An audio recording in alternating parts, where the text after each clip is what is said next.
This month, Chuck Owston turns 80 years old. And while that's not particularly unusual, you're liable to find this octogenarian performing at several open stages around western Pennsylvania every week. He's been playing guitar for 63 years and has been recording since 1968. In 2004, the cover story in the Pittsburgh City paper referred to Owston as the most prolific musician you've never heard of. His decision to make music a large part of his life occurred when he was 17.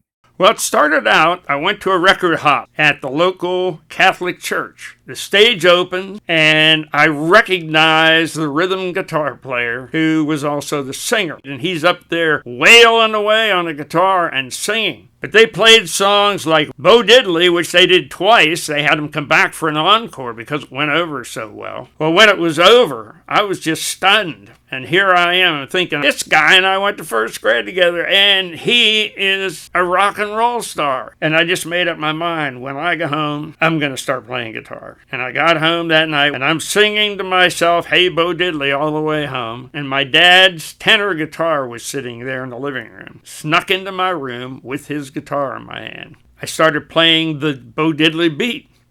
And I was trying to play really soft. My dad says, put that guitar down, go to bed, which I did. While playing in a local rock and roll band for several years, Owston left Pennsylvania to study for the ministry at Kentucky Christian College.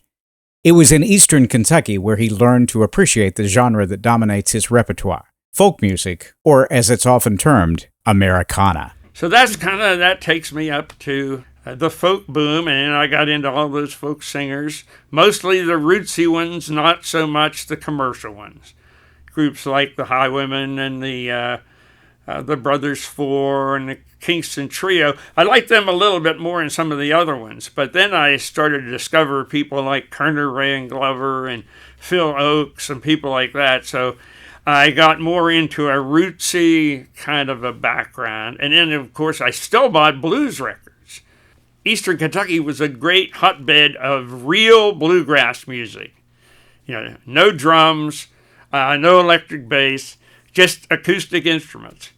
And I got into that music through my roommate, Russ Hatter, who was a disc jockey at WGOH Radio in Grayson. He had an album by a guy named Walter Forbes. Walter Forbes had an album called Ballads and Bluegrass, and it had all that British murder ballad stuff on it. And he didn't sing like a country person would sing. He sang more like a balladeer or a troubadour, like you'd see in the movie. I love that album. I learned almost every song on it, and still do some of those songs to this day.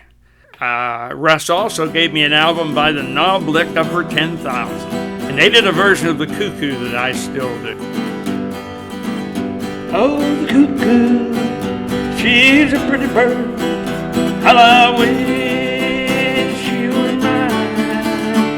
I'd never give her water, I'd always give her wine.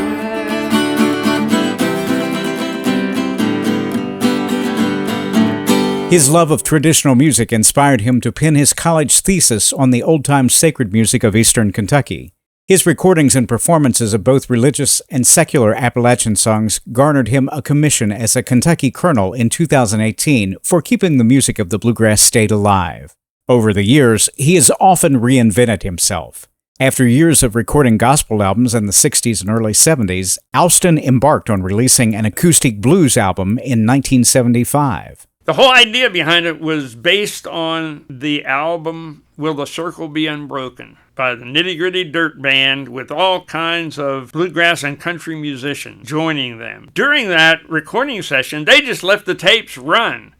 And they left all the talking between songs. Like, you're in the studio. You are a visitor there. I think it's one of the most unique albums, and I thought, I want my album to sound like that. So we had some of the talking left on it for that reason. I called it Night Owl Blues because most of the songs were recorded very late at night. Come Back Baby was recorded at 4:30 a.m., September 24th, 1975. Come back, baby. Baby, please don't go. You know I love you. I love you so. back, baby.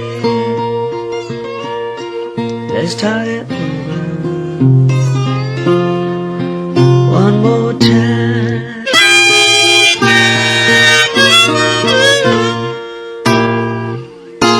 His interpretation of the blues provided an opportunity to perform live on KFFA's King Biscuit Time in 2004 and 2005.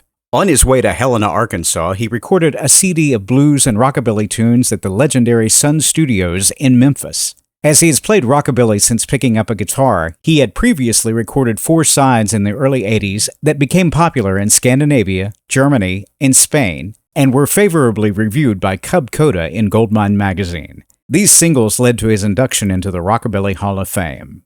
Somehow, and I don't even remember all the details of it, somehow we got a hold of this guy who started the Rockabilly Hall of Fame. He says, well, you're number 49 in the Rockabilly Hall of Fame. And he had copies of my Bishop record. Ray Bishop, who lives in Carnegie, Pennsylvania, he had a record label, and he was a rockabilly fan. He came out to hear a band I had, and he really liked our version of Baby Let's Play House. So he said to me, I really like the way you do that song. I would like you to record it.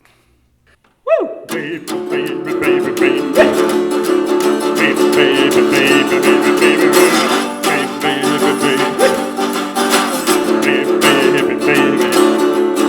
like baby, wanna play house with you.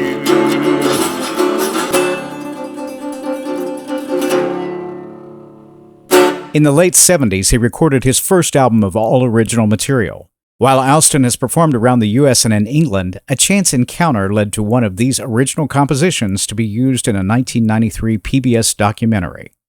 Yeah, an interesting thing happened. I was in Jerry's Records in Oakland, and Jerry, who knew me for years, Jerry says to me, hey, over there, Rick Seebeck's over there. Rick Seebeck's doing a show on diners. Don't you have a song about a diner? And I said, yeah, I have a song called Home Fried Blues. Jerry pulls out the album, goes over and gives it to Rick and says, Rick, listen to this song. Take this album home, listen to this song. You're going to want to use this in your diner special. Well, jump ahead to 2005. I'm in Phoenix, Arizona. And all of a sudden, like 12 people walk in. They all sit down close to the stage. One guy says to me, hey, you're going to do Home Fried Blues. And I says, how do you know about Home Fried Blues? He says, we love that song. Are you going to do it tonight? I says, I can do it, So I ended up doing it for these folks who were there.